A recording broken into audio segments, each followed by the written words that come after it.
Come join Greg and Richard right here on Talking Red.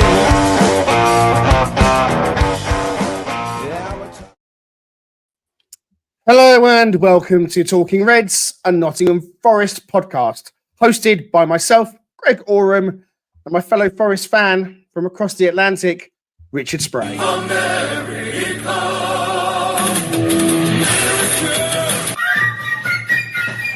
We will make America proud again. Go wealthy again. Go wealthy again.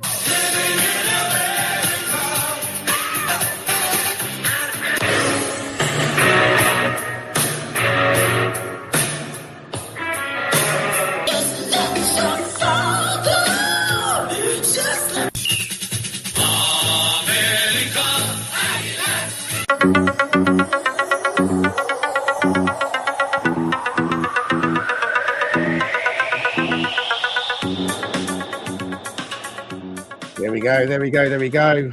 See, I changed it for you there, Richard, because we got copyrighted. I said if it gets copyrighted, it was the bit at the end on the land of the free. That bit got snagged up, so I had to change it. So, bit of Night Rider. There we go. How you doing, buddy? How are you? Well rested, feeling better. Okay. Plenty of fluids and sleep, which is what you need, but didn't change anything for what we watched yesterday. But hey, c'est la vie, I guess. C'est la vie. Not our day. A bad day at the office. You can't win them all. Choose whichever phrase you like. The bottom line is Forest were a shadow of themselves yesterday, whilst Bournemouth took the initiative from the very start and ran the game they wanted it. Maybe it was a kick in our complacency, especially after the warning signs were there in the second half last week against Southampton.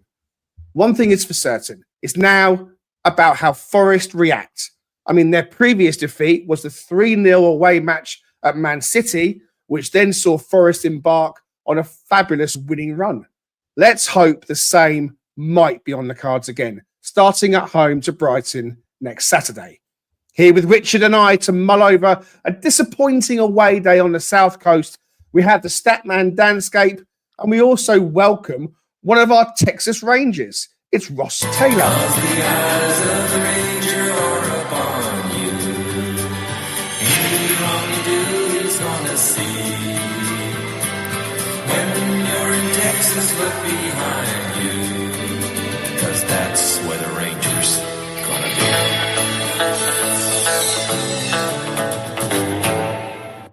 Yeah. Hey, Ross. How you doing, mate? Greetings, y'all. Very well, thank you. I'm still working on the Texas accent. Well, we'll get Bruce on, and you two can start chatting away and get it perfected. Danscape's with us as well. How you doing, buddy? Yeah, not too bad. Still in a bit of shock. Steadily coming to terms with it. Basically, hopefully a bit of talking therapy here to get it out of the system. Yeah, that's what we hope for as well. If you are watching us, welcome along to what we hope will not be too much of a depressing Talking Reds episode. Don't forget to get involved in the comments. We want to hear what you got to say and what you think and all that kind of stuff. We'll give our shout outs when we can. If you're tuning into this episode later on Apple or Spotify, thank you for joining us as well. Okay, right. Before we get started, guys, I guess we got to address the most important thing that came up this weekend. And for those of you watching, yes, you might notice that behind me, that isn't a Christmas tree. That is, in fact, one of my wife's plants that was already there. It's been moved over. The thing is, guys, the Christmas tree didn't go on Saturday night after the defeat. The Christmas tree was taken down on Friday night. Yes, hands are up. Out of my control. I wasn't at home, or I was upstairs, in fact. So I was home, but I was out of the room. Come downstairs and found the Christmas tree had been taken down. You can imagine my shock and horror and dismay, because as you will know, constant viewer and regular listener, the Christmas tree was the thing. It had gone up just after the Man City defeat, and we knew that it had a magic spark. It was a tricky Christmas tree, and all the magic, all the everything to do with our winning run. We had invested in that tree, and I said it's staying up until we lose. So I have to confess, it did actually go down, and I am blaming it on a 5-0 thrashing on the South Coast. Bruce is asking, when is the divorce final? Well, I love my wife dearly, and I'm trying to forgive her, but we're working through it. Yeah. Shame on me. We're working through it. So there we go. I thought I'd get out of the way. The Christmas tree's gone. We lost at Bournemouth. Lucky pants, lucky mugs, lucky everything, whatever you had. We're blaming it on the tree. Richard, over to you. How did you cope after that match? I mean, look, we know how bad it was. Sum it up for us. How did you see that one? The only way I could, excuse me, was still getting my voice back. The only way I can explain it is from 3 quotes, right? So this is from Nuno. Too much spaces, unbalanced. We have to be compact. Can't allow players to run and do their actions without reducing the distance. It becomes very, very hard. It's about how we do things. Now we have to regroup, analyze, and react. Not only 5-0 today, but 7-0 in 135 minutes. We must react. And then Colin Frey says everything that Forest haven't been this season, which Nuno agreed with. And then on the commentator on Peacock said, Bournemouth are just a yard sharper everywhere. To me, that encapsulates everything. We just never at any, well, there's intervals, but there was very few infrequent intervals where it seemed like we were playing the way that we play. The remainder of the time, it was just some weird doppelganger moment. I don't even know how else to explain it. It just wasn't the game that we're used to and accustomed to executing. So yeah, it's one of the ones that you just eliminate from the memory bank, or you just utilize it as fuel or catalyst to just better performances and just staying more disciplined. But yeah, it was a shame because I mean, it was probably a bad performance from everyone holistically. I want to say hi to Bruce properly. He says, nice touch with the soul glow. Hello, gents. Yeah, we love a little bit of Eddie Murphy. Frederick T says, I'm most disappointed because my 2 grandchildren are ashamed. Oh, that's a heavy one to bear, buddy. Fraser in New Zealand says, morning, needing some therapy after that thing yesterday. And Big Arn says, stay positive. The Conference League would still be a great result for the season. Also, Oliver's with us, and he rightly says, look, there is some good news. Forest women beat #United to reach the League Cup final this afternoon. Yes, they did. The 1-0 winner was a penalty, I think, with about 3 minutes to go. So the women have won. I was hoping to get to that game, but it's my son's birthday weekend, so I couldn't get to it in the end. But absolutely fantastic for them. Ross over in Texas, are you feeling as depressed as me and Richard about this one? It's hard not to, really. I mean, it's great to see the women's team lift our spirits a little bit, but yesterday was, a real wake-up call. And I like the way that Nuno framed it as 7 goals over 135 minutes. There is a joint responsibility about where the levels have dropped off since the second half at Southampton. I have to admit, I kind of had this one down as a defeat. I feel like there's a disrespect to a certain degree about some of the teams beneath us at this point in time. I didn't think we were in the business of losing 5-0 again this season, maybe 2, maybe 3. I was a little disappointed by that sense that we kind of down tools a little bit. Kind of like in a 5-day cricket test match, sort of day 4, once a team got to feel for the fact that they're going to lose, sometimes it happens a bit quicker than normal. It just felt a little bit like that we just kind of let it go. And we really do, to quote Ian Dowie, need some great bounce back ability straight away. Starting with Brighton. He's been watching this podcast. That's my phrase, bounce back ability. I've been saying that all season because Forest have had great bounce back ability. What we saw on Saturday, Dan, yesterday, none of us really expected that because we've been so compact in our defensive shape. And in fact, our team shape has been compact. And we saw, I guess you could say, shades of old Forest popping up a little bit, And that's an easy thing to say. It's not necessarily shades of old Forest. It's just a team that is beaten by a better team on the day, right? And it's a case, I think, as Ross was touching on, that once you get to 3-0, it could end up being 4 or 5 or even 6 once the mentality switch is gone. But how I guess we'll go through. We're not going to go through all the goals like bit by bit. That would just be too painful. We'll talk about it, but How disappointing was it for you, Dan, when I thought we started the second half quite brightly and we were putting them under pressure? How disappointing was it for you that we conceded the third goal that got disallowed? And I mean, I've really jumped ahead now. But then once that goal got ruled out, you thought we might have had a bit of a reprieve here. And you almost think that might have been a kick up the backside, saying, right, listen, you just had a let off here. Tighten up, get yourself back in the groove. You can nick a goal in the next 5-10 minutes, and it's game on. But two minutes later, less than 2 minutes later, Bournemouth did have their third for sure. How disappointing was that Forest just didn't react to that let-off? It was a reminiscent of that first season back in the Premier League, wasn't it? There was just a chaos at that point. The only other time we've seen it this season is probably Arsenal away, where that first 10 minutes, it just felt like we couldn't do anything to stop them getting right at us. And yeah, it was reminiscent of that. It was kind of worrying. It was different to everything we've seen for most of this season in terms of how we can control a game. I thought overall we were a little bit just too impatient. We didn't seem to want to just sit back and hold on to the ball and quiet things down. We seemed to want to do what they were doing to us. We seemed to want to sort of press back at them and put the ball forward very quickly. And that just kept getting us into trouble. And it played right into their hands. I think that's ultimately what we did, is we played right into their hands from pretty early on, especially the first goal, which was, really poor kind of defensive shape and everything. We just played into their hands. And then I think the trouble was at 3-0, some teams ease off at 3-0, like Man City, Arsenal. We've kind of seen them. They start to make the subs. They know they're not going to lose the game. They're worried about minutes and all that. Whereas Bournemouth were just ruthless. They just carried on. They were there to just keep going at us, and we just kept playing into their hands, basically. So I think that didn't help, is that they really, were happy to keep punishing us for every mistake yesterday. Yeah, it certainly felt like that for sure. Okay, let's go back to the start and let's talk about team selection, Richard. No Callum Hudson-Odoi. That knock that saw him leave the field against Southampton, saw him have to miss this one.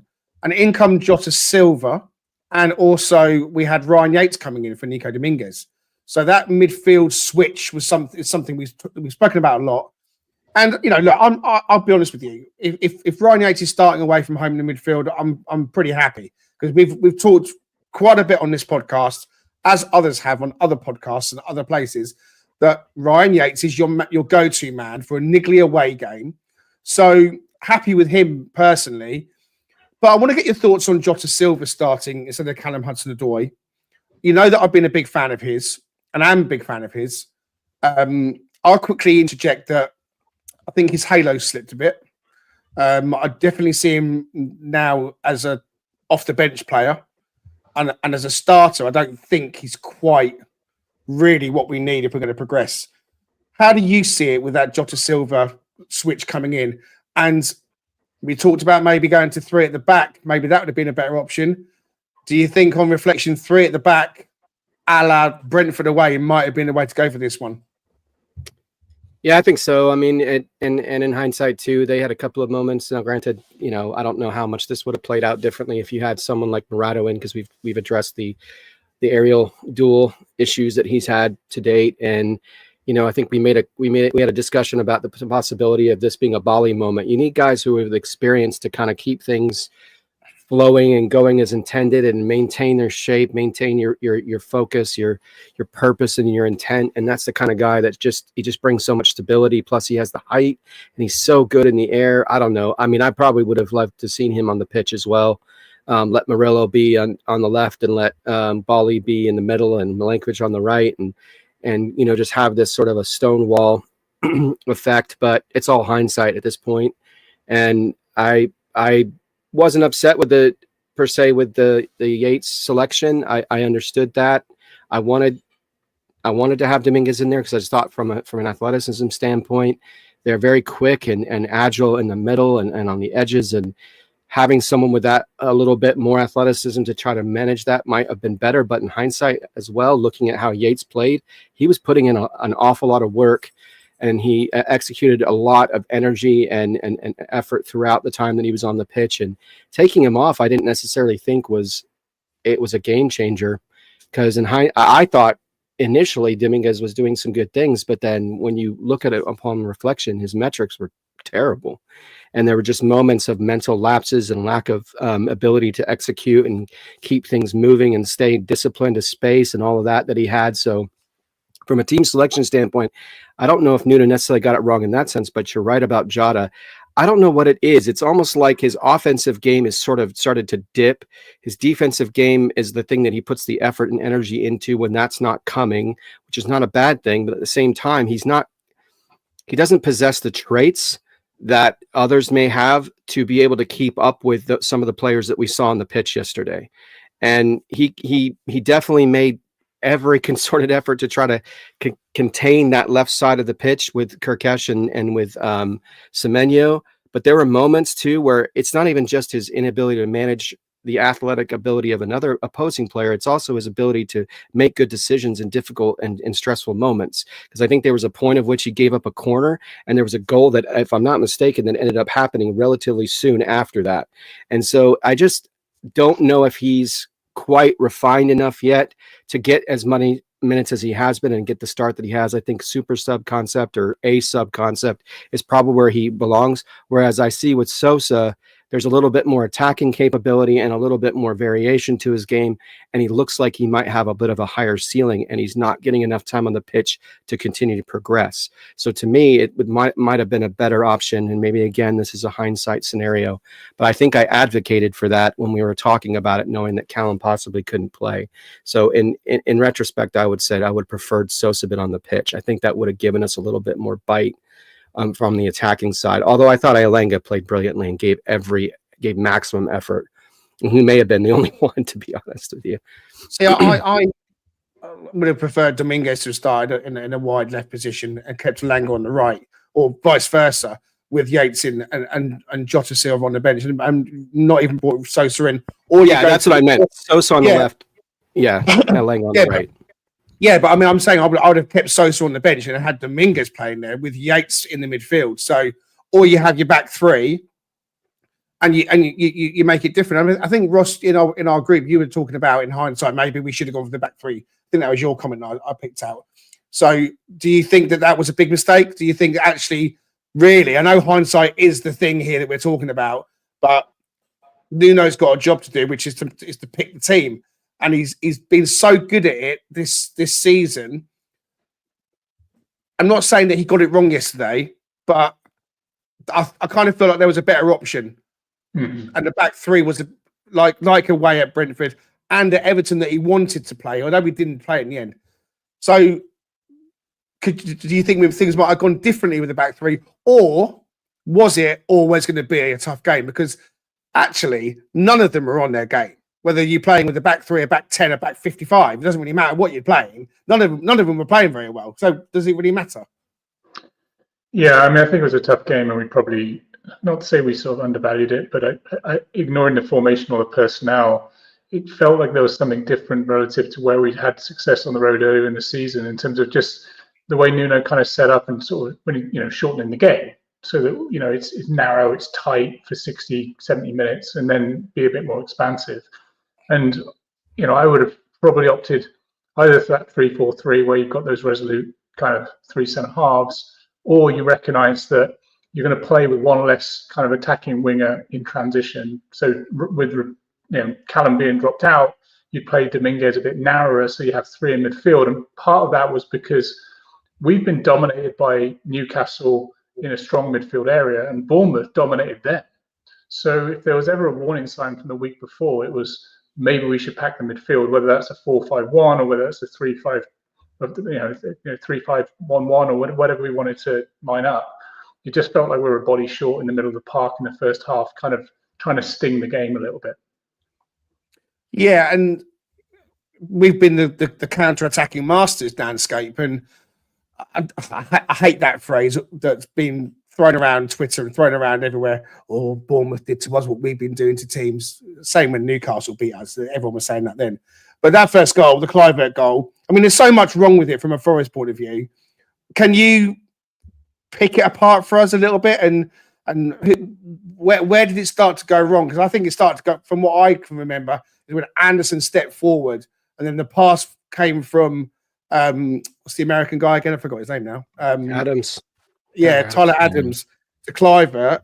He's running, and then Aina could have got a tackle in but dropped off. I mean, how did you see the goal, Dan?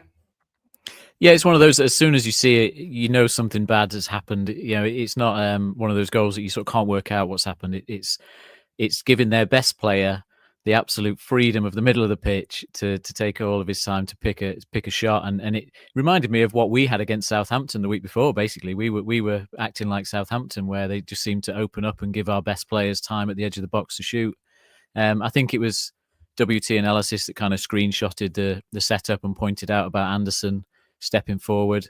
Again, this comes back to that sort of impatient thing, because obviously Yates was high up supporting the throw in, and then Anderson's not spotted the danger or the situation in the game that early on to just think, no, we'll just hang back and see what happens. If we get possession, fine, then we'll join in. But we tried to squeeze them up in that corner, and within 2 passes, like I say, they're through. And then Aina has to come out and close him down sooner. Has to put the pressure on him. He jogged past him on the halfway line. If he'd actually gone to him on the halfway line, the kind of blocks that Aina's been putting in this season, I'd have backed money that he'd have got a foot on that ball. But he just kept on running, and Clivert slowed down a bit, and this big gap appeared, and he just ran on into it. And where's Milenkovic and Murillo? I mean, what are they doing? They just all took the same option, didn't they? They all took the same option. The only defence I'd have of Aina was he unsure what Jota was going to do, because that's a little bit of a newer partnership. They haven't played as much, and he was.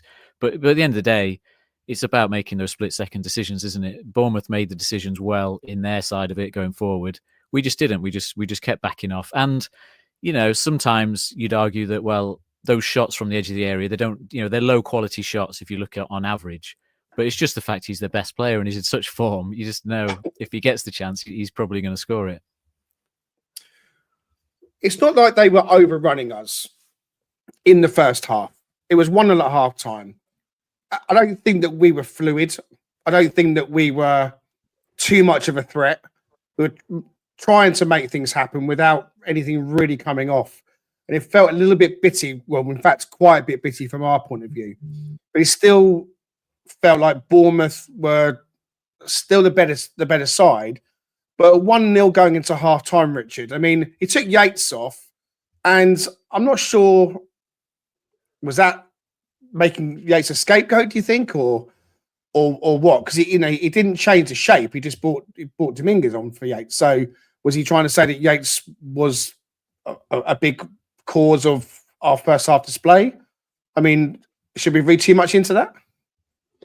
I mean, it's hard to tell because, I mean, I think maybe I'm not saying I'm some brilliant tactician or I'm in the mind of Nuno and I'm mind melded with him and what he does and what he doesn't do. But the reality is, like, it maybe he saw that guys were getting past him. Maybe he wasn't able to play his game and execute with the level of physicality that he's used to because they were just working around him. So maybe he thought, again, bringing in someone a little bit who was an informed player. I mean, Dominguez has been playing very well. So it wasn't a shock that he may have been on the fence on that at the initial selection. But given what we know he's done in the past, meaning Yates, and how well he's managed these types of games, because he's the kind of guy that you want, as I keep repeating myself, saying the psychological warfare that he can play with those teams and get them out of sorts and not be quite as fluid and as controlled as they want to be, like a Liverpool and others. And that felt like a game where he could do that to them, right? But they just didn't. I mean, they every button they were pressing was the right button. But what's really interesting I was noticing is that there was something just not quite right, kind of shifting gears a little bit, but like right at the beginning of that second half, because you're right, Greg. I mean, it felt like we managed it through the remainder of the game. There was maybe an isolated moment. I think there was a shot that Semenyo got off and Sells saved it or something, and it came out and caromed out, and then Milenkovic knocked it out for a corner. That was probably the only other one I could think of that was really somewhat dangerous. But we started that second half, immediately they just picked it right back up in the first minute. And that there was like a cross that I think Ouattara got onto that he couldn't really get a lot of power or trajectory on, but it was a perfect sort of like foreshadowing of what was coming, because not too much longer later, another cross comes in and he scores. It just felt like there were moments where we weren't quite adapting and learning from something that almost happened. And so it was just a weird, undisciplined lack of sort of mental fortitude that we have been used to throughout the season. But yeah, I'm in agreement with you. I think we were there. The match was there for the taking in that second half. See, I thought that we came out in the second half quite brightly, Ross. And, for the first 5 minutes, we were putting them under pressure. We were a bit more on the front foot. Milenkovic had a header that just went over the bar, and we were pressing them in the right areas. And I felt, okay, we definitely need to see a different Forest in the second half. And we've had first halves of football this season that haven't been the best. They haven't been great. And we've had very good second halves. And I was hoping for the same again. So when Milenkovic puts that over the bar and we're 1-0 down, I'm feeling quite happy. How much of a killer was the second goal? Because 2-0 is still a comebackable score, but I just felt the heads really dropped a bit at that point. Yeah, I mean, I think, most teams these days know that the margins are pretty narrow. The first goal is important, and then, the second one comes, then, you've got a lot to do. And then a team like Bournemouth, you have to put yourself out there and try and push the game a bit, and then they play off of that. And we've done that to others, whether it's West Ham coming to the City ground or anyone else. Once you start getting those little incremental advantages, then you can really start exposing teams. But Ross, could I interrupt you? You said the first goal is important. Oh, how important is the first goal for Forest? Because it feels to me that if we don't get the first goal, we're screwed. Yeah, our results and our stats this season have been great in terms of winning games when we've taken the lead. So, and look at Southgate's approach to tournament football in internationals. There's such a big focus on getting that first goal because you set up a certain way, and then, you're chasing the game to a certain extent if you don't have it. So they had to be a bit cautious in how they went about it. We had some threatening moments, so it wasn't like we were, super alarmed. But I think the key quote for me was, if Kluivert was a Forest player, I often look at these goals as in, like, if we were the opposition. Kluivert did things that Callum Hudson-Odoi does to teams all the time. He just had a good game. It was an excellent cross. Atara was a handful. They exposed us in the same way. So the tip of the cap to them that they scored some decent goals. And if it was on the other side, we would be commending the brilliance of it. So it just felt like Kluivert was their Callum, and they dominated from there. And we don't really want to think about the fourth and fifth, because there was, I think, some individuals there, including the greatness of Murillo and Milenkovic, that was kind of questionable. And Sells. Which we'll come to. I guess what I'm getting at, Dan, is for Forest scoring the first goal underpins our style of play, because, as everyone knows, we're not worried about having the ball. We're a low possession side. Break is down. If we nick that first goal on one of our transitions and our counter attacks, as we have done so often, then it forces the opposition to come at you even more, and it gives you more ability potentially to nick another one on the counter. Brilliant. But what happens when you concede the first goal and then you're the one that's got to chase it more? You're the one that's going to have to maybe adapt your style of play and actually have Forest got a plan B when it comes to going a goal down. We're a low possession side playing a lot on the counter attack. So does that highlight Forest deficiencies for you, Dan? No, not really, no, because I think, for every example you can give one way, you could say, well, we came back from behind at Villa and we won that one. We came back from behind at Brighton and got a point in a tough game with 10 men. So we can do it. It comes down to taking your chances. I think all these games that we've lost, you can either say it's because we've conceded the first goal, or you can look at the quality of the opposition. And they're all the top 7 teams that we've pretty much lost to, including Bournemouth. So it's not just about the goal. It's the quality of them. And obviously, giving a very good team a head start is going to be very difficult for us because we don't create a load of chances. But I don't think many teams have got a player that you would say that they're sort of, if you're talking about personnel to come in and change the game when you're behind, there's not many teams that have got a squad that's that good that they can leave, such quality on the bench and just say, well, if we're behind, we'll bring this amazing player on and they'll change the game for us. It just doesn't work like that, does it? It'd be nice to have, but I think it's more about the fact that, like you mentioned, the Milenkovic chance. If that goes in, that probably gives us the chance to calm down a bit. I think we fell into their trap of chasing the game too early. Being 1-0 down is fine. We can be 1-0 down up to like the 70th minute, and then you start to worry about chasing the game, because if you're not level, then you can consider it. I think if you start chasing the game at 45 minutes, then you're at risk of conceding the second, and then heads drop, and you're kind of like, well, what do we do now? Because from 2-0 down, obviously, it is a different mindset. So I just think, it was just too open for us. All we have to do if we go goal down is stick to what we do, and then when we get to 70 minutes, we can start to worry about doing something different. Talking Reds, we're dissecting the Bournemouth defeat from yesterday. As ever, we're super grateful for your support. Please hit like and subscribe.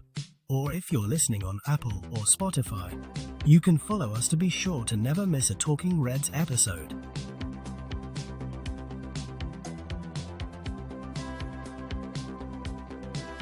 The Cheese Trader, based on Grape Lane in York, is a cheese lover's paradise.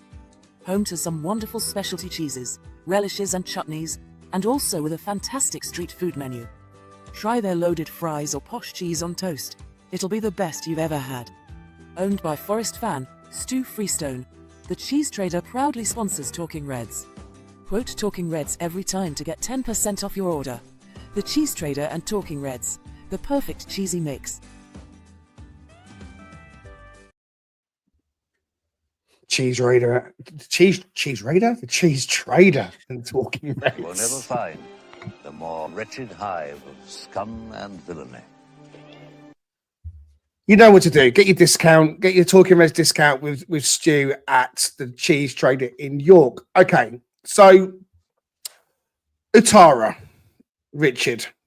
I'm not sure if this stat is accurate, but I saw this somewhere on Twitter that this guy had scored 5 goals in 67 games prior to yesterday, and then scores a hat-trick against us. And I don't really buy too much into that kind of stat, because sometimes, every dog has his day, right? And he was a handful. I mean, the leap for his first goal was superb. I'd like our centre-back pairing to be doing more with that, but, we are where we are.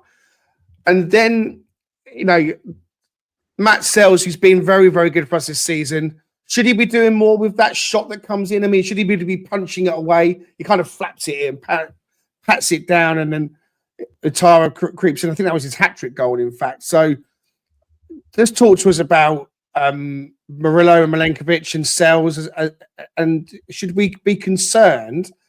Do you think that now we've lost? I mean, I know we've lost already this season, but when you lose that heavily and you get to this point in the season, could it be a little bit of tiredness coming in, or the odd injury that we don't know about, or the form of players starting to drift? Now the seal's been broken, and we've got a tough run of games coming up. Could we be seeing more defeats coming our way?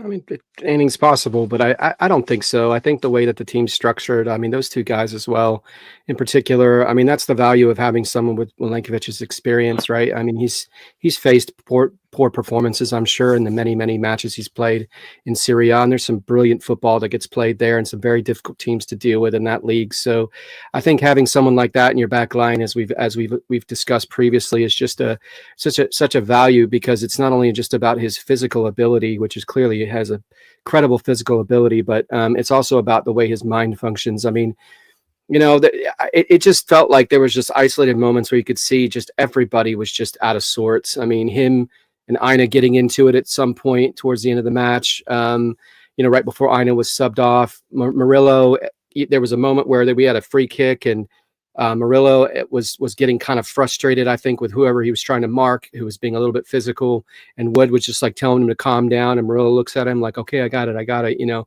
It was just things of that nature that I think were going on. I think we see them step up and play as they've always played.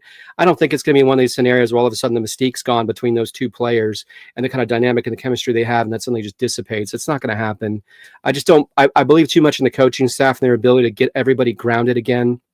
As we put on our thumbnail, get back to basics, do what we do well. As Dan talked about, they forced us out of our element, and it just spiraled from there, unfortunately. But I think we'll refocus. As he said, we'll regroup and we'll react, and so that begins this coming weekend, as Ross talked about earlier. And I believe in Nuno's to be the kind of guy who can do that, because he himself was just. That's the most pissed off I've seen him for a considerable amount of time in a match, and he didn't see Ina smiling. I mean, there was just everything was off, and so it was. I mean, we talked about it off air. Even on the sideline, Morato and Sosa getting properly involved with the Bournemouth players, and both getting a yellow card. Now, I'm going to come to Ross. could you fathom why Nuno was bringing on players on a yellow card? Because I said in the comments, if you're going to bring a centre back on, surely you now switch it to Bolly, because Morato's got a yellow card without him being on the pitch. If he gets another yellow, then we've got 10, and obviously Sosa comes on. I mean, did you find that strange, or am I reading too much into that? No, it's a good observation. I mean, it adds unnecessary risk, obviously, by bringing a player who's on. I guess some of the counter of that is we have to commend the fact there is a high degree of unity amongst the squad, and kind of, I'd rather they were kind of a little bit more argumentative with the opposition than each other. So from that side of things, we have to be kind of grateful. But yeah, to your point, all Morado needed was one bad tackle, and then suddenly we will be looking, thinking, why has he got a red? So yeah, I mean, maybe that would have caused for a rethink on personnel, but equally, it kind of punishes the player if their kind of hierarchy is kind of next online, that they get. That's the way the cookie crumbles. Surely, I mean, if you're going to pick up a soft yellow on the touchline, and ultimately, surely the manager's got to make that decision. So listen, I can't risk putting you on now. You've picked up that soft yellow. You don't. I'm going to put Bolly on. I'm sure, Dan, you would have loved to have seen Big Willy Bolly come on, wouldn't you? Yeah, I can only assume everyone was really aggro because they'd heard about your Christmas tree coming down. I feel like that's the only reason why everyone was so pissed off when they got straight away. Yeah. But no, Ross, I mean, I just think that Morato, I think, has been great for us. I mean, I call him the doorman because, literally when he's come on, you're not getting past him. But that seems to have been, again, another one that evaporated yesterday. But we were talking in our pre-match, Ross, about the centre-back pairings, Milenkovic and Murillo, and Huijsen and Zabani. Now, Bournemouth are going on about those two like they're the best thing since sliced bread, as much as we are about Milenkovic and Murillo. And I've got, obviously, yesterday, it's a clear winner when it comes to partnerships yesterday. But, I mean, what did you make of Huijsen? He was bringing that ball out quite nicely from the back, wasn't he? Yeah, I can see why they're so high on him, to be honest. And there's a lot of parallels at large between Bournemouth's recruitment policy and Forest. Like even the likes of Utara and Kluivert, and just we shop in the same kind of market, if you know what I mean. But Huijsen does look like a high degree player, and I know he's linked with a few other big clubs, and he's a youngster. So yeah, when people make comparisons between him and Murillo, I can understand it. The scoreline reflected that yesterday. But in the first half, he hit a really sweet diagonal to the right winger that was, really played over our press. And I was kind of a little bit alarmed that was so readily available to him, and he dinged it. And if Murillo had hit that ball, we'd be waxing lyrical about it. So I can understand why they recognise they've got some talents there. And Zabani kind of has that sort of uber presence like Milenkovic too. So there's a really good compliment. And, fair play to them. They got good recruitment and they got a good setup. Yeah, definitely. So how does Nuno pick them up, Dan? Is it an easy thing to do? Because the unity in the squad, as the guys have been saying, has been fantastic all season. And we've seen that evidence with all the off-field stuff. So how difficult do you think it will be for Nuno to get into these players now and get them focused again? It's definitely the big worry. That's from seeing him so sort of agitated and angry on the sidelines, and obviously the halftime reaction, whatever was said at halftime, didn't work. We got worse, not better. So I sort of worry about that because we've seen previous Forest teams sometimes struggle to overcome these bad games where the manager seems to kind of lose it with the squad. It doesn't seem to help in the long run. So I kind of hope that nothing has fallen apart in terms of the unity and that there is a way to just reset it all and say, look, it was a bad game. Let's move on. Yes, we were all angry on the day because clearly players were angry with each other and frustrated. Manager was as well. So you just we've got to move on to it. Obviously, in terms of forgetting it, it's about the next result. Like that's the only way to fully forget it. But I think Paul Morley said in our chat, didn't he? Sort of losing is part of sport. Like you're going to learn more from this defeat than anything. It is just a case of all of the weight now is on Nuno to find the right way to resolve it. Is it to be critical? Is it to encourage players and get back behind them? Is it to just move on from it and just focus on the next game and do it that way? No idea. Not being a coach, don't know what he's asked them to do. Don't know whether he has fallen out with them. This is where we just got to trust that he's going to be a manager that can turn a bad game into a great performance next week. Steve O in the comments says that Forest had a wobble in November, December, lost 3 out of 4 games. Team were looking a bit jaded, but then Nuno reset and Forest pushed on again. Ian is saying that this month is crucial for us, not the time to turn in poor performances.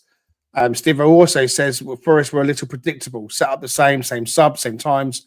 We switched the back 5. Yeah, we still did the back 5 switch, even at like 2 or 3-0 down, which was interesting as well. So I don't think there's been a falling out with Nuno and the players. It was interesting that Aina and Milenkovic had a little bit of beef yesterday as well.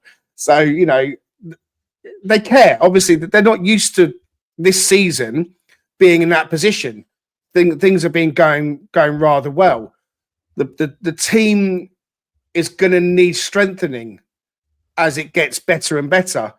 And with just a few days left of the transfer window, I guess all eyes now are turning onto whether or not we are going to bring any players in, Richard. So one player that has popped up today, and I popped it on the screen, is this chap from Brazil, Igor Jesus. Apparently, Botafogo have received a €30 million offer from Forest for this chap. And this is from a X account called Foot Mice, and they've got quite a large following. So it looks like they are quite a large Brazilian outlet that has in the know information. It says that the English club has formalised an official proposal, which even pleased the black and white team. But the striker is happy at the club and is not thinking about leaving at this time. Nathan Joyce, who we all know is the South American expert, I guess you could say, and Forest fan, he says in answer to that tweet, he says it's worth pointing out that no one in that incredibly successful Botafogo side produced huge numbers when it came to goals. The responsibility was very much shared. And of course, the ridiculously hectic schedule has to be considered. Jesus did score on his Brazil debut against Chile as they search for their long-term number 9. Will he be a 15, 20 goal season striker in the Premier League? Probably not, but his other qualities have made plenty of clubs look at him. So Nathan Joyce is suggesting that other clubs are looking at this chap as well. Clearly, I know nothing about him. I'm just reading what other people have shared on X. But, you know, we talk about a striker coming in and whether Taiwo Awoniyi goes on somewhere, Richard. And I think as well, it wouldn't surprise me as that names are now might come to the fore that we know nothing about. Forest will have their eye on and have had their eye on players that just aren't on our radars as fans. So how important is it for you that we bring a striker in this window, number one? And is there any other area in the team that you think needs strengthening? I mean, I think what was made, the statements that were made yesterday, and I think this was on Force Focus, it may have been either Lewis McGugan or Mark Southerns, but they made an interesting point that we have depth to manage seeing a game out, but we don't necessarily have like a go-to person off the bench that you would say brings a fear factor and a concern for the opposing team in terms of like you bring them on and that's a guy you're going to have to count for right away and be like, oh my gosh, they're going to start bringing it now. As soon as that person, you know, steps foot on the pitch, we don't necessarily have that right now. I think Danilo provides, once healthy, provides a lot of creativity, a lot of ability and a lot of different, you know, skill sets to bring to the table when we need something like that, because he can score goals, he can ping a pass, he can play pretty stout defensively. But I would say yes. I just think it's a goal scorer. If that comes in sort of a hybrid sort of role of winger / you know, striker or whatever, something in Igor Jesus' sort of mold, great. I mean, we can always leverage that. We can always utilize that, as Dan's mentioned. You know, like you're not always going to have like this second team that's about as elite or as good as the first team in every scenario, but the best teams in the league do tend to have those players on the bench. You know, and obviously we're just not in that position financially to be a Manchester City or to be a Liverpool, to have that kind of depth and that kind of quality. But if we can grab someone like this who potentially is lightning in a bottle for us, then great. I mean, I think that's the route we're going to have to go. I would love to see Mateus Cunha on our team. I'd love to see Johan Wiss on our team. I think those guys would provide amazing not only depth, but goal scoring capability and a little bit, like, as I mentioned, a fear factor to how we operate when we need a goal immediately, right? We need to get back. We need to get momentum in our favor again. I just don't know if that's going to happen. I just don't think the financials will allow for it. But I would say that definitely that goal scoring sort of element has to be present, because while we've been doing well, we're seeing more guys contribute that in that manner. And we were concerned about that outside of Wood. We're seeing it happen. It's just, unfortunately, in games like yesterday, it's easy to become reactive and to become prisoner of the moment and get worried that, there's just this huge element missing. But I think it was just an off day. And then we find someone that contributes in that manner. I could also agree with what, I don't want to steal Dan's thunder here, but when we talk about a disruptive number 6, hopefully Sangare can come back and be that guy. But having that kind of ability in midfield, as we were discussing, to kind of hold things and keep things sort of at bay in that area of the pitch would be great. But I don't know who that guy would be. I think Douglas Luiz was sort of looked at as potentially that guy, but I don't think that's truly his role. But I don't know. Those are the two I think that we've talked about regularly, and I still think are of a concern. You're on mute. I've done it again, haven't I? I've done it again. I was going to come to Ross actually next to move on to the sort of number 6 position and ask your thoughts, because as much as we've got Danilo on the way back, although I'd like to have seen him on the bench since Luton, and I hope he's okay. My faith in Sangare is, I don't know where it is, to be honest with you, because we all know the story with him. What do you think about the number 6 position, Ross? Do you think that actually is an area of weakness? Because Yates is Yates, Dominguez is Dominguez. Neither of them are what you might call that quintessential number 6 that's going to be your linchpin in a team. They both can play in that area, but they operate in different ways to how Sangare operates. So do you think that might be a key area that Forest should be addressing? And if so, would you like us to see us try and get Angel Gomez? Yeah, I mean, he'd be a great player to acquire, for sure. I mean, there's room for upgrade in that space. I think both Yates and Dominguez play better with Anderson. Anderson's helped elevate them. Sangare, I think I put in the group chat, like maybe we all want to save face and transition Sangare out for a reasonable price and just say it was an experiment, maybe didn't work. He hasn't hit the heights that we need. Now, the fact that we're even in conversation around Douglas Luiz, I'm not surprised that Manchester City have come sniffing around as well. He's always a sort of player that's touted with Arsenal. So, that would be a big marquee signing, I think, if we were to go there. But, I think we have to entrust in Danilo when he comes back, how he would marry alongside Anderson and maybe try and pick up someone, maybe like we've done South American market again, who's the next off the rank. Because as much as I like the connections with the likes of Cunha and everyone else, I kind of feel like I want us to sign the next Cunha, not the actual Cunha, if you know what I mean. Like kicking the 50, 60 million around, it feels pretty aggressive at this point versus just going with our plan, and maybe Jesus would be that. So that applies too for number 6 if we're going to, make an upgrade there. What about you, Dan? You got your eye on anybody else in the transfer window that we haven't thought about yet, who could come in and save our season after a dreadful 5-0 defeat at Bournemouth? Willy Bolly's brother. Can he come? Is he any good? Let's clone him. Yeah.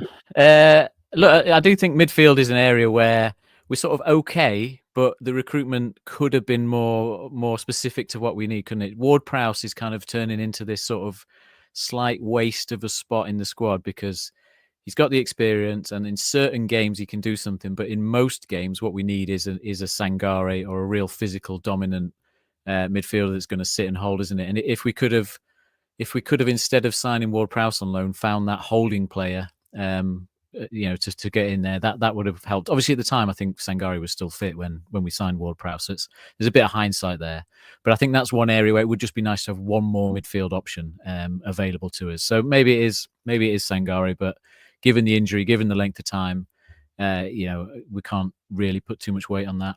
And I think it is a wide player other than that, because in those games where I said earlier, where we sort of changed the game late on, where we did come back from Villa, that was because Elanga came off the bench, wasn't it? And he just brought that raw pace, and he did frighten the opposition team. And it's like like you say, we don't have that. We could do with another real high quality winger that is really pushing for a start rather than just filling in when someone's injured, so that we could mix it up off the bench, and that's how we might be able to get something. I quite like that Sulemana from Wolves. I think that he on the left hand side can tear up a little bit. So I'm not suggesting we're going to go for him or we should go for him, but he springs to mind as the kind of player with that kind of pace that can make things happen. And yeah, Richard, you pop this comment up. I'm going to pop it back up again. Steve-O says Gomez plays for possession-based teams. He's one pace, very small, good player, but not very Forest. That's fine. I agree with you. Although maybe he's the type of player to bring in because we want to transition ourselves to being a bit more possession-based team. You know, if we're going to sort of get into this, put into this box where Forest don't have possession and they're literally just a counter-attacking side, then, you know, that's going to get found out very soon. And maybe it's getting found out already. I don't know. But I think we have to transition from the kind of team that we are into having more of the ball, having spells in the game where we have more of the ball. And so I'd like to see us do that. Okay, right. We've gone through the game to a certain degree. We know how bad it was. We know that it was very un-Forest and none of us saw it coming. I had us down for a win. I felt that we could go to Bournemouth. As good as they've been, we've also been very good. And our away form has been very good. And we've got very good players. I think missing Callum hurt us. I felt that none of our players were the best versions of themselves, really. There was effort, there was endeavour, but there was just that something missing. And once Utara outleaped Murillo, I mean, to be fair, Utara would have outleaped a giraffe for that one because he rose like a absolute salmon. It felt like, you know, it just wasn't going to be our day. And it turned out to be that way. We had to pick ourselves up as a club, as fans, and we have to look forward to Brighton. Whether you lose 1-0 or 5-0, all you've lost is the ability to gain a point or three. You know, teams around us, Man City got back into the top four with a win. Newcastle got their win as well. Villa have drawn today against West Ham. Fulham have lost this evening to Manchester United. They've lost 1-0. So, you know, there are teams that are just slightly outside of that sort of 7 or 8 that aren't quite catching as well. Chelsea, we know, lost. So we're still in it. We're still in third place. We're still 3 points clear in third place. So there's still lots to be positive about. So let's focus on the positives and let's focus on Saturday. We're out of time. I want to say thank you very much to Danscape and Ross for joining us. Danscape, I'll come to you first. Any final thoughts before we depart? No, I think we've still got to just put this into perspective. Still third in the league. We've lost to a team that's 7th and that's in their best form of the season so far. If we'd have lost 3-0 to, say, West Ham or Leicester or Wolves, we'd be far more worried because when you look at when the goals came, the last 2 goals were 87th minute and the 91st minute. You know, that you can kind of just pretend it was a 3-0 defeat. So it still wasn't good, but let's just pretend it was 3-0 and it was to a very good team, like when we lost to Arsenal, and we just got to move on and bounce back like we have before. Yeah, I mean, it could be worse. I mean, we could be Spurs. I mean, Spurs lost to Leicester today. And I think I'm right in saying, I heard it earlier, but I think Spurs have lost their last 7 games as well in the Premier League or something like that. So, you know, we got to think about ourselves, of course, but also rub our hands a little bit when we see other teams doing not so well. Ross, any final thoughts before you go? As much as I want to dare to dream, I'm also a realist. I really respect the top 8 teams. And if we finished 8th, it's still a great season. I know that's not what we're going to be looking for, but I still feel like we're sort of peer equivalent to Fulham and Bournemouth versus Man City and Arsenal. So, you know, hopefully we can bounce back. Hopefully we can prove we're a level above Brighton. We've leapfrogged the likes of Brentford, which is great. So, yeah, let's bounce back fast. Well spoken. Well said. Ricardo, Master Spray, you okay there? You chirped up a bit now. You feeling a bit better? Sure. Good. Absolutely. Yeah. What are your final thoughts? You know, I echo what the guys have said. I think, you know, it's nice to just sort of, and this is something I'll give Paul Morley credit again for something that he always brings up, not only what Dan alluded to earlier and spoke about, but just the fact that we play better when when it's not expected. And so it kind of is, you know, sometimes humility is a good thing, being humbled a little bit and then sort of reassessing and recentering is a good thing. I think we'll get that with our team. I think that's that's the DNA of who we are, the soul, right? Greg, of who we are, which is to play stout football, play good technical football. Don't, get out of sorts. Don't get mentally, awry, and just, again, as I said, just refocus. And we'll do that. And I think we'll have a good showing against Brighton, and we've sown that. And we've got a lot of good matches coming up that are at home, which is great to have that energy and that support from our home fan base. And I appreciated how loud they were yesterday too, which was weird that 11,000 people in that stadium sounded like it was 60. It's just bizarre. But anyway, yeah, we'll recalibrate and we'll get back to how we're supposed to play. A bad day at the office. One of those things. We will move ourselves on and we will pick ourselves up. But we will say congratulations to Bournemouth. You played very well. Credit to you. You've got a great team. You came up with us. We've had a bit of needle possibly over the last set of years, and we still need to fathom out how we're going to unpick you guys, and we'll keep trying, and we'll be back, and we'll keep going, and we'll be there. So credit to Bournemouth for what they did, but also credit to our Nottingham Forest, because it's been a fantastic season. It's going to be a fantastic season no matter what happens. On to Brighton on Saturday. We will get back to winning ways. I'm on the hunt now for an all year round tree. All right. So if you've got any links, you can send me any links. Get them sent over. I'm on the hunt for a new tree. All right. See you soon.